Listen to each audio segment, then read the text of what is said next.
사랑하는 여러분, 우리 살아계신 하나님께서는 이 땅 가운데서 많은 위대한 일들을 행하십니다. 생명을 창조하시고요, 또 자신이 창조해 놓으신 이 우주 만물을 다스리고 통치하십니다. 한 인생의 개인의 역사와 또 한 나라, 또 어떤 제국의 그런 흥망성쇠를 또 주장하십니다. 그러는 가운데 그 하나님께서 하시는 가장 큰 일, 가장 위대한 일이 있는데요. 그것은 바로 그 하나님께서 자기 아들에 관하여서 증언하신다는 것입니다. 하나님이 행하시는 이 가장 위대한 일, 하나님이 행하시는 가장 영광스러운 일, 바로 자신의 아들이신 예수 그리스도가 어떠한 분인지 그것을 증언한 일을 행하신다는 것이죠. 그래서 하나님께서는 주로 예수님께서 우리가 이 5장 본문을 통해서 계속 보고 있듯이 세 가지 방식으로 그 예수 그리스도를 증언하십니다. 하나는 우리의 삶 가운데 세례 요한과 같은 자들을 두시는 거죠. 뭔가 예수 그리스도로 말미암아 특별한 삶을 사는 자, 그런 자들로 하여금 우리가 예수 그리스도를 바라볼 수 있도록 하시는 겁니다. 그리고 두 번째로 예수님 자신을 통해서, 예수님의 그 사역을 통해서 또 하나님은 예수님을 또 증언하십니다. 가장 확실한 방법 중에 하나가 있죠. 인간이 하나님이신 그 예수님을 증언하는 것은 한계가 있기 때문에 예수님 자신을 통하여서 예수님을 증언한다라는 것은 보다 더 확실한 증언이 될 겁니다. 그래서 우리는 예수님의 그런 역사적인 그런 존재와 그분의 삶, 그분이 하신 말, 행동, 그런 모든 것들을 보면 진짜 그분이 하나님께로부터 온 분이구나. 예수 그리스도 하나님, 성부 하나님이 증언하시고자 하는 바로 그분이구나 라는 것을 알게 되는 것입니다. 그리고 하나님의 가장 직접적인 증언이라고 할 수 있는 것이 하나 더 있죠. 그게 무엇입니까? 우리가 지난 시간에 살폈듯이 바로 성경입니다. 여러분, 여기 있는 이 성경, 두 번에 걸쳐서 우리가 이 성경의 신적 기원과 그 목적에 대해서 살폈습니다. 이 성경은 나를 보내신 아버지께서 친히 나를 위해 증언한 것이다 라고 하신, 예수님이 그렇게 말씀하신 하나님의 직접적인 증언입니다. 그래서 어떤 의미에서 현재적으로 가장 중요한 하나님의 증언인 것이죠.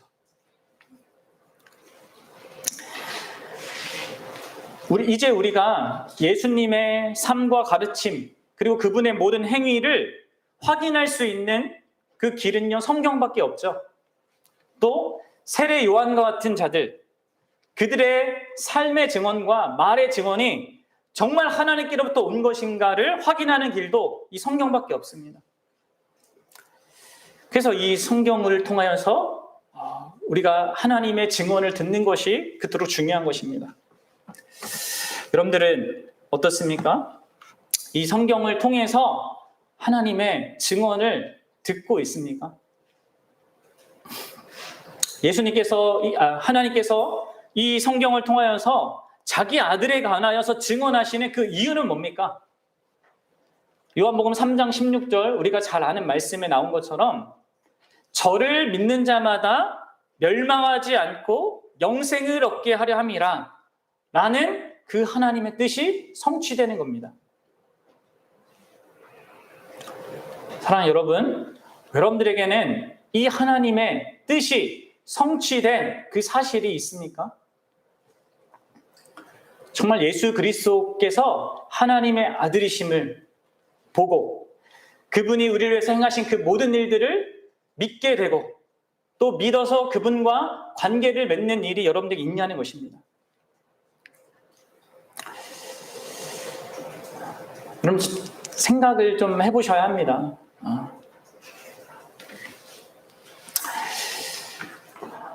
이런 명확한 하나님의 세 가지 증언에 대해서 우리는 어떤 반응을 보이고 있습니까? 안타깝게도 수많은 사람들이, 심지어 교회당 안에 와 있는 사람들이요, 이 하나님의 증언에 아무런 반응을 하지 못하고 있는 것이 모든 시대의 그러한 사람들의 모습이었습니다. 명확한 하나님의 이러한 증거들이 있음에도 불구하고, 그것도 가장 가까이에 그러한 하나님의 세 가지의 그 증언들을 대면하고 있음에도 불구하고, 마치 이 본문에 나온 유대인들처럼 그 하나님의 증언에 귀 기울이지 않는 사람들이 언제나 존재해 왔다는 것이죠. 그리고 그러한 자들이 언제나 많았습니다. 여러분들 이 사실을 여러분 잘 좀 생각을 해봐야 합니다. 보십시오. 유대인들은요, 그 어떤 역사상 어떤 존재보다, 어떤 그런 무리들보다 하나님의 이 증언을 정말로 가까이 경험했던 자들입니다. 실제로 세례 요한의 소리를 들었고, 실제로 예수 그리스도의 그 모든 사역을 보았고, 심지어 이 성경을 달달 외우면서 하나님의 증언을 듣고 있었습니다. 그럼에도 불구하고 이들은 40절에서 예수님이 말씀하신 것처럼 뭡니까? 예수님께 나아오기를 원치 않았습니다. 예수님에게 오기를 원치 않았습니다. 여러분들 도대체 왜 그런 걸까요? 생각해 보셔야 합니다. 여러분 오늘날도 마찬가지입니다. 오늘날 교회 안에 있는 사람들 중에도 이런 부류의 사람들이 참 많습니다. 예수님께 나아가서 그 예수님과 관계를 맺는 것이 아니라 다만 어떤 종교적인, 기독교적인 어떤 활동을 하는 것으로, 일요일날 그냥 주일날 예배당에 와서 예배에 참여하는 것으로 내가 기독교인이다, 혹은 나는 할 일을 다 했다라고 생각하는 사람들이 있다는 거예요. 여러분들 어떻습니까? 여러분들은 그리스도께 나아가는 것이 있습니까? 그분과 관계를 맺는 것이 있습니까? 여러분들 착각하면 안 됩니다. 기독교는요, 기독교적인 어떤 행동을 하는 것, 기독교적인 도덕과 윤리를 지키는 것이 아닙니다. 예수님이 하신 명령에 순종하기 위해서 애쓰는 게 기독교가 아닙니다. 기독교는 무엇보다도 예수 그리스도와의 관계입니다. 예수님과의 관계를 맺고 거기에 기반한 어떤 삶의 반응들과 행동들이 나오는 거예요. 이 예수님과의 관계가 없이 기독교적인 행동을 하는 것, 행위를 하는 것은요, 정말로 위험한 거예요. 왜냐하면 그것은 자기를 속이는 것이기 때문에 그렇습니다. 이 유대인들도 자신들이 하나님을 믿고 있다고 생각했어요. 뭐를 통해서요? 자신이 하고 있는 행위들을 통해서. 기도하는 거, 성경 읽는 거, 다른 사람을, 어려운 사람을 도와주는 거, 이런 행위들을 통해서 자신이 하나님을 믿고 있다고 생각했단 말이에요. 여러분들 오늘날도 마찬가지입니다. 예수님과 관계 없이 살면서 예수님의 가르침이 너무 훌륭해서 그 예수님의 가르침을 삶의 좌우명으로 삼고 살 수 있어요. 인도의 간디처럼. 그럼 인도의 간디가 삼았던 좌우명이 뭔지 아세요? 산상수훈입니다. 산상수훈. 한쪽 뺨을 때리면 한쪽 뺨을 돌려대라. 거기서부터 여러분들 그 무폭력, 저항주의가 나온 거예요. 그런데 간디가 예수님을 믿었습니까? 그렇지 않아요. 예수님과 관계가 없었어요. 예수님의 가르침만 따랐던 거예요. 여러분들 어떻습니까? 여러분들 안에 예수 그리스도를 알고자 하고 그분께 더욱더 가까이 하고자 하는 그런 마음이 있는가 없는가 확인해 보셔야 합니다. 그게 없다면요, 그 사람은요 정상적인 그런 신자의 상태가 아닙니다. 아니, 예수님께 나온 자가 아닌 거예요. 이것을 잘 들어보십시오. 우리는 여기 본문에 나와 있는 유대인들처럼 스스로 믿고 있다고 착각해서는 안 됩니다. 예수님을 알고 그분을 만난 사람들은 반드시 그분을 더 알고자 하는 마음을 갖게 돼요. 아십니까? 그래서 여러분들 빌립보서에서 사도 바울이 이런 얘기를 했습니다. 잘 들어보십시오. 또한 모든 것을 해로 여김은 내 주 그리스도 예수를 아는 지식이 가장 고상함이라. 내가 그를 위하여 모든 것을 잃어버리고 배설물로 여김은 그리스도를 얻고 그 안에서 발견되려 함이니 내가 가진 은은 율법에서 난 것이 아니요 오직 그리스도를 믿음으로 말미암아 얻은 것이니 곧 믿음으로 하나님께로부터 난 의라.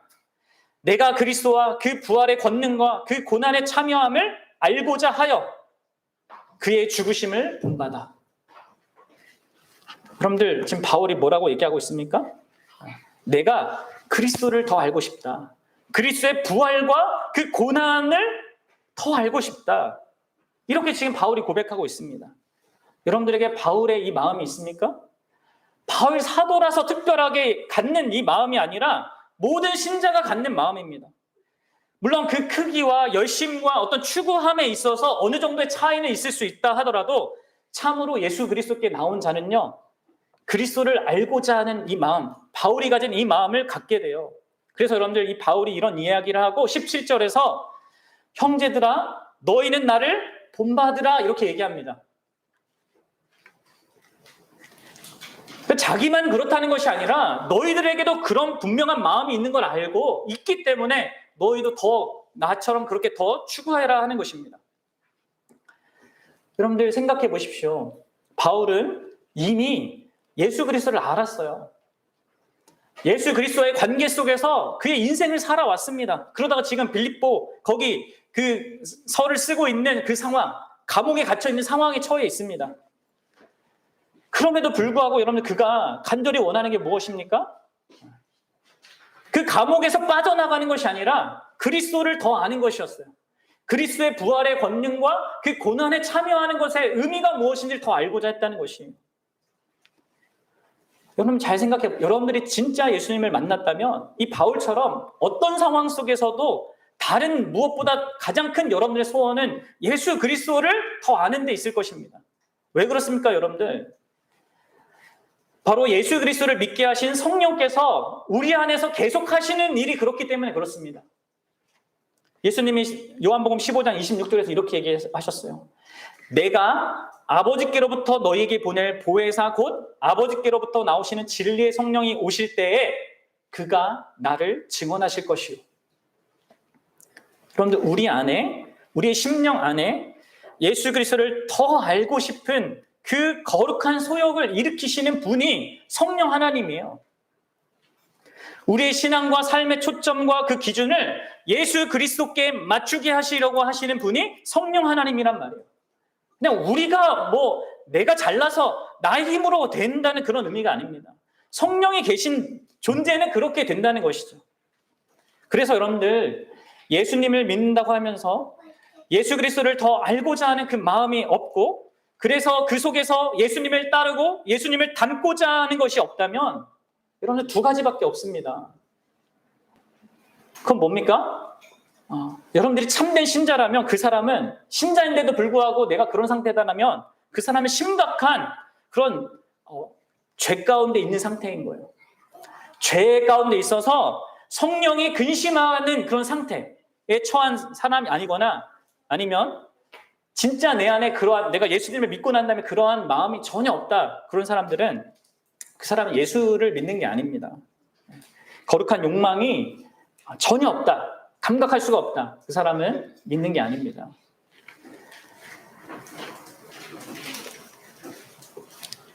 어떻습니까, 여러분들? 사도 바울이 특별해서가 아니라고요. 그 안에 계신 성령 때문에 그렇게 하는 거예요.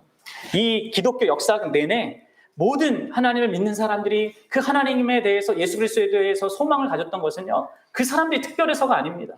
그 안에 계신 성령께서 그렇게 인도하시기 때문입니다. 여러분들 어떻습니까? 여러분들은 예수 그리스도를 이전보다 더 알고자 하는 그런 마음이 있습니까? 그런 사람은 예수님께 나온 자가 맞습니다. 예수님께 여러분들 관심이 없습니까? 그 사람은 예수님께 나온 자가 아닙니다. 정말 여러분들, 저는 목회자로서 여러분들에게 이러한 사실에 대해서 분명하게 확인을 해줘야 된다고, 그게 목회자의 의무라고 생각합니다. 왜 그렇습니까? 마지막 날에 분명히 이럴 자들이 있어요. 마태복음 7장에 나오는 자들이 있단 말이에요. 예수님, 내가 예수님의 이름으로 귀신도 내쫓고 기적도 행하고 사람들도 가르쳤고 병도 고쳤습니다. 그 예수님 뭐라고 하세요? 나는 너를 도무지 모른다. 사랑하는 여러분, 기독교 이 문화 그리고 교회 안에 그럴 수 있는 가능성에 있는 사람들, 착각하고 있는 사람들이 너무 많습니다. 여러분들, 내가 종교 생활을 하는지, 진짜 하나님과의 관계 속에서 영생을 누리는 건지 그것을 확인하셔야 합니다. 기독교의 중심에는 예수님을 아는 것과 그분과의 관계 속에서 흘러나오는 삶이 있는 것입니다. 그리고 그 삶은 그분을 따르고 그를 닮고 그를 사랑하고 그를 높이는 것으로 채워지는 겁니다. 여러분, 이것을 다시 한번 확인하십시오.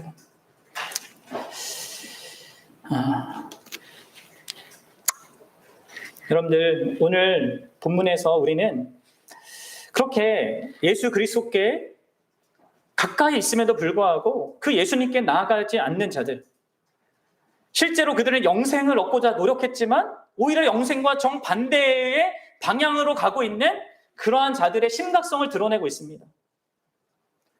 그렇습니다. 여러분들, 예수 그리스도께서는 우리 영혼의 완벽한 의사입니다.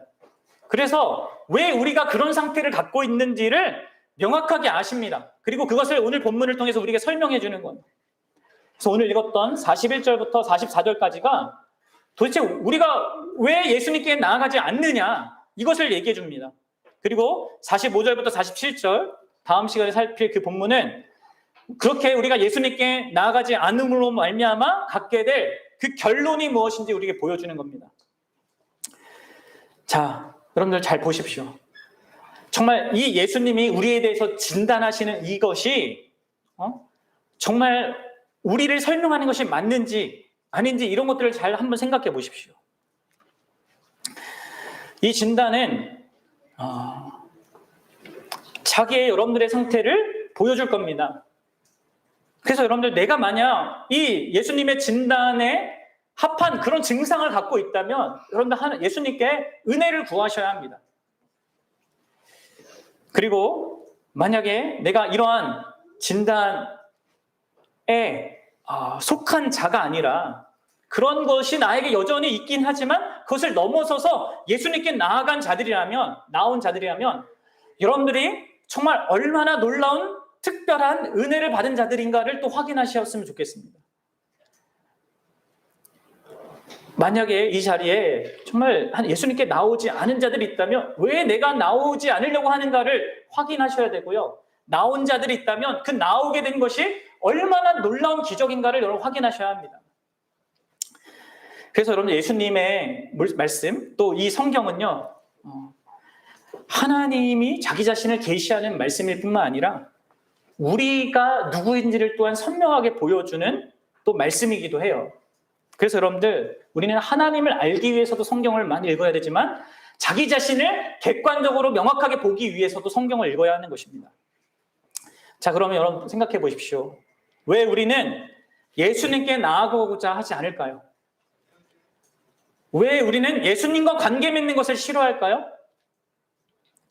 그것은 일단 우리의 삶의 목적을요, 모든 사람들이 자기가 영광받는 것으로 두기 때문에 그렇습니다. 자기의 영광을 위해서 사람들이 살고요, 또 더 나아가서 세상의 영광을 얻는 것을 목적하기 때문에 그래요. 여러분, 모든 인간이요, 자신이 세상의 중심이라고 생각합니다.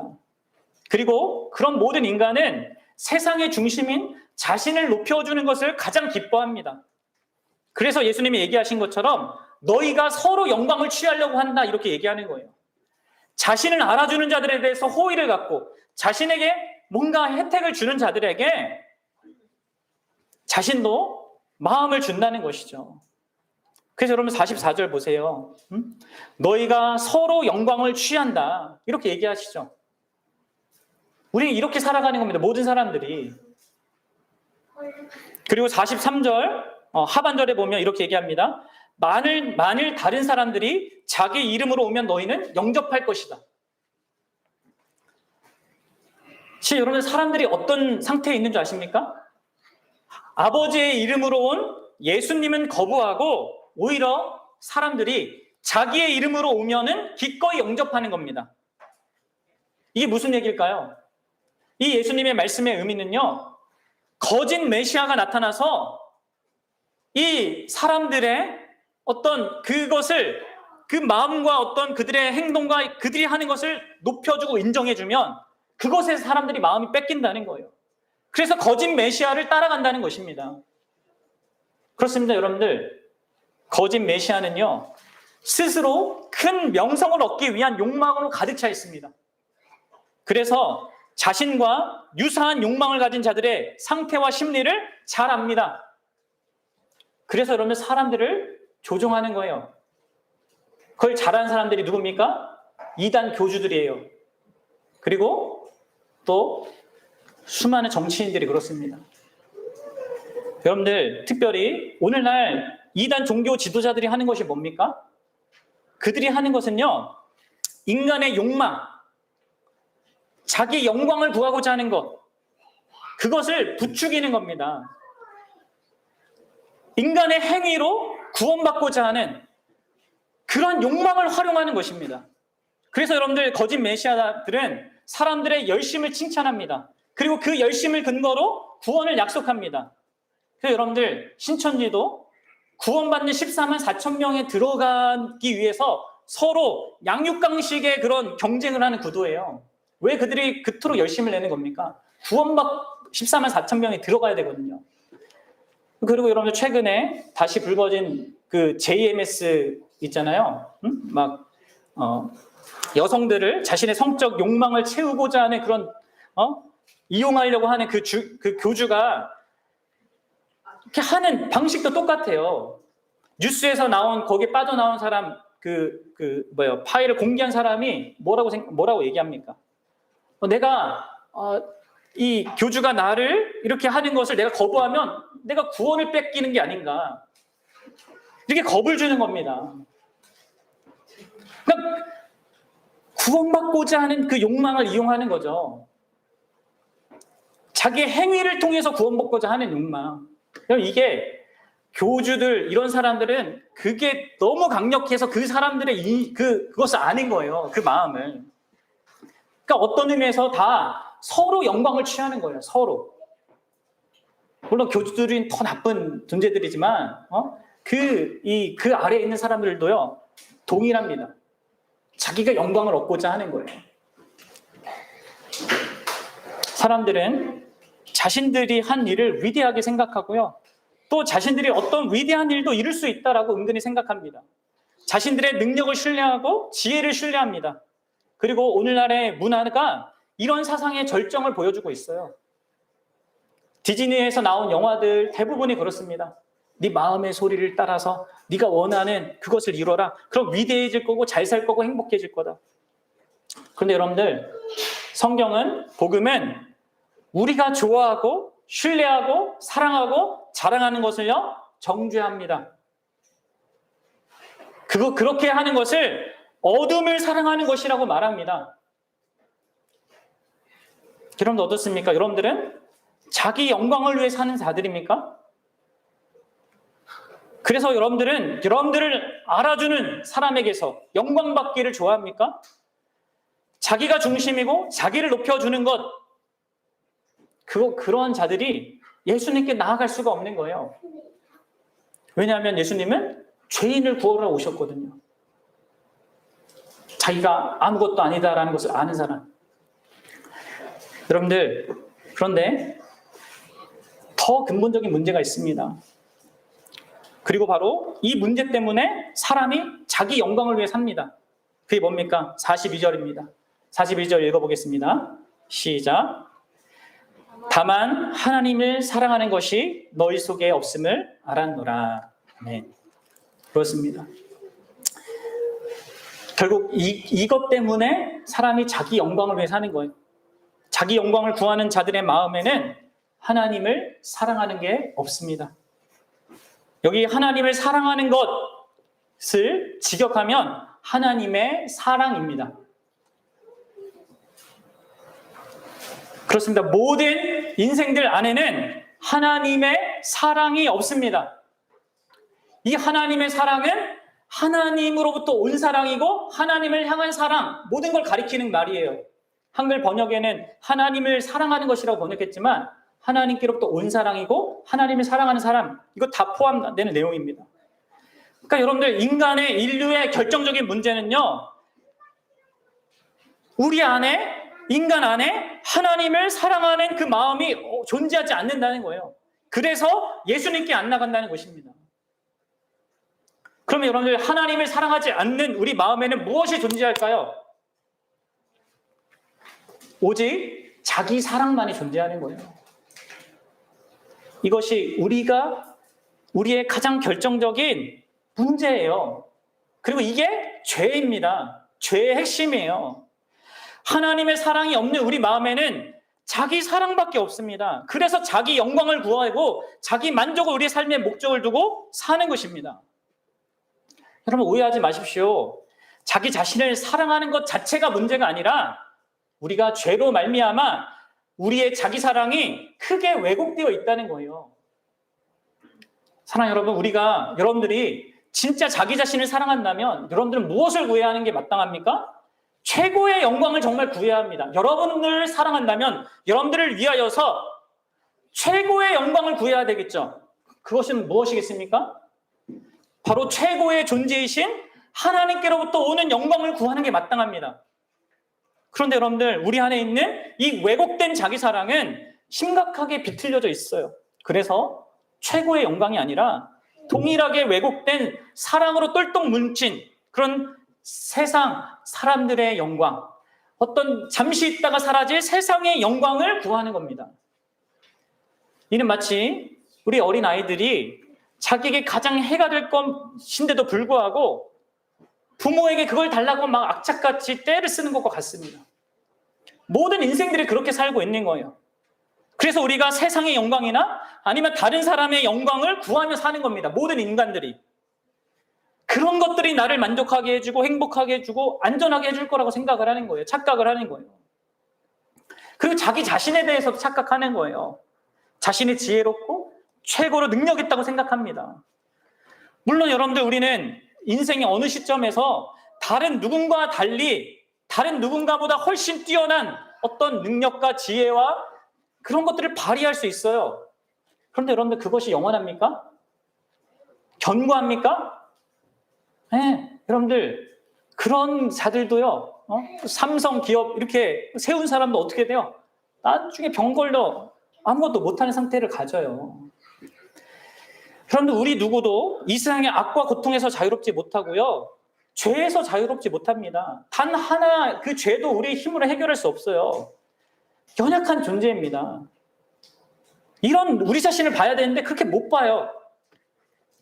그래서 여러분들, 왜곡된 이 자기 사랑 때문에, 그리고 그것으로 말미암아 기인된 그 자기 영광을 구하는 자들이기 때문에 예수님께 안 나가려고 하는 거예요, 우리가. 그리고 오히려 그런 것들을 부추기는 이단 종교나 세상의 그런 가치관에 중독되는 겁니다. 많은 사람들이. 그럼 왜곡된 자기 사랑과 자기 영광을 구하는 삶의 결론이 뭡니까? 29절 보십시오. 5장 29절 보십시오. 읽어보겠습니다. 시작. 선한 일을 행하는 자는 생명의 부활로, 악한 일을 행하는 자는 심판의 부활로 나아오리라. 그렇습니다.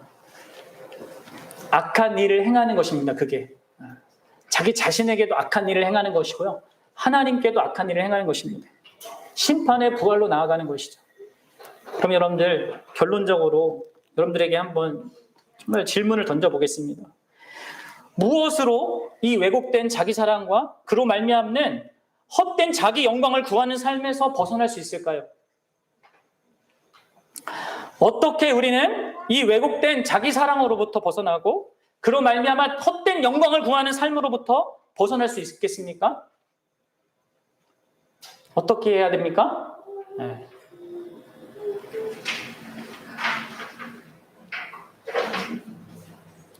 길이 없습니다.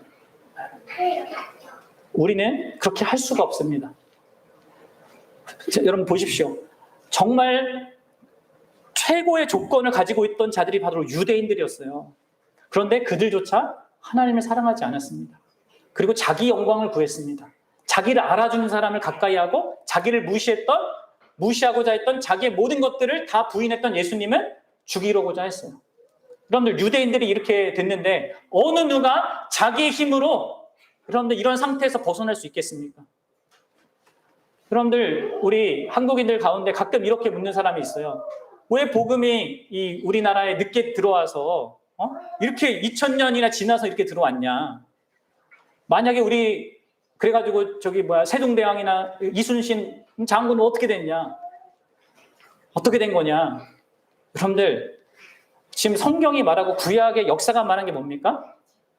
이렇게 아무리 좋은 기회를 주어도 결국 인간은 자기 스스로 하나님께 나아갈 수 없다는 걸 보여주는 겁니다. 복음이 우리에게 일찍 들어왔다 하더라도 그것으로 말미암아 우리가 우리의 능력으로 그 복음을 받아들였겠습니까? 그럼 그렇지 않아요. 이게 물을 필요가 없는 얘기예요. 이순신이 어떻게 됐습니까? 세종대왕이 어떻게 됐습니까? 여러분 예수님 말씀하세요. 44절에 말하듯이 어찌 나를 믿을 수 있느냐? 어찌 예수님을 믿을 수 있겠습니까? 없습니다. 그리고 그렇게 인간에게는 아무런 방법이 없기 때문에 바로 그 이유 때문에 예수 그리스도가 이 땅에 오신 거예요. 아무도 구원 얻을 만한 능력과 가능성이 없기 때문에 하나님께서 우리를 위해 예수 그리스도를 보내신 것입니다. 그래서 여러분들 기독교는 이런 면에서 어떤 의미에서는 절망의 종교라고도 할 수 있습니다. 왜 그렇습니까? 인간 스스로에게는 절대 희망이 없다라는 것을 선언하기 때문에 그렇습니다. 그래서 여러분들 다른 세상의 종교와 다른 거예요. 세상의 모든 종교는 인간이 뭔가 노력만 하면은 구원을 받을 수 있다, 얻을 수 있다라고 얘기합니다. 어떤 경지에 도달하고 어떤 것을 이렇게 뚫고 갈 수 있다라고 얘기한다고요. 그리고 우리가 어떻게 하면 신에게 뭔가 받을 수 있다 이렇게 말합니다. 그런 종교가 아니에요, 기독교는. 여러분 성경이 말하는 구원은 나로부터가 아니라 나의 외부로부터 주어지는 것입니다. 누군가에게로부터 주어지는 것입니다. 그래서 우리에게 없는 그 하나님의 사랑을 우리 안에 이식시켜줘야 하는 거예요. 그래야지만 우리가 살아나는 거예요. 하나님의 사랑을 우리에게 이식시켜 주려고 예수님이 오신 겁니다. 자신 안에 있는 그 사랑을 이식시켜 주기 위해서 그분이 십자가라는 그 수술실에 들어가신 거예요. 너희가 어찌 나를 믿을 수 있느냐라는 우리의 상태를 아셨기 때문에 그분이 이 말씀 하시고 그 십자가의 길을 걸어가신 거예요. 그리고 그 이식을 성령께서 행하시는 겁니다. 그래서 요한복음 3장 5절에서 이렇게 얘기하셨잖아요. 사람이 물과 성령으로 나지 않으면 하나님 나라에 들어갈 수 없다. 그리고 여러분들 바울은 또 이것을 이렇게 얘기합니다. 로마서 5장 5절에서 소망이 우리를 부끄럽게 하지 아니하면 우리에게 주신 성령으로 말미암아 하나님의 사랑이 우리 마음에 부은 바 됨이니. 성령으로 말미암아 하나님의 사랑이 우리의 마음에 부은 바 됨이니. 그렇습니다, 여러분들. 성령께서 예수 그리스도께서 십자가에서 죽으신 그것을요, 그 예수님 안에 있던 그 사랑을요, 우리에게 이식시켜 주시는 거예요. 말씀을 우리가 들을 때. 그래서 여러분들 복음을 듣고 믿는 자들이 생기는 것입니다. 그리고 모든 그런 참된 믿음을 소유한 자들은 그 하나님의 사랑을 그렇게 이식받은 자들은요, 무엇이 아니라 바로 예수 그리스도께 이끌리게 되는 거예요. 그리고 그런